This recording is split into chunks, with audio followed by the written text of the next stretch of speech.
மக்களால் நிராகரிக்கப்பட்ட நேரடி நிர்பந்த கூட்டணிக்கு மக்கள் பாடம் புகட்டுவர் என்று பாஜக அதிமுக கூட்டணி குறித்து தவிக தலைவர் விஜய் விமர்சித்துள்ளார்.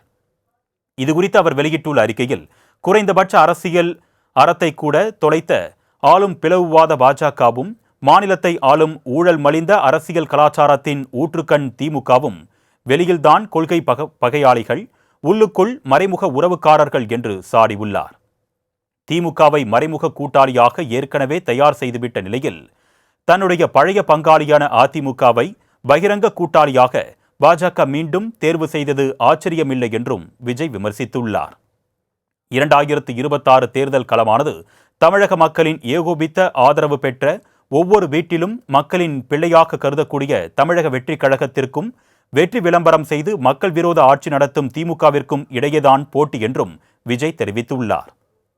மேலும் மக்களால் நிராகரிக்கப்பட்ட நேரடி நிர்பந்த கூட்டணிக்கு மக்கள் பாடம் புகட்டுவதாகவும் தவிக தலைவர் விஜய் தெரிவித்துள்ளார்.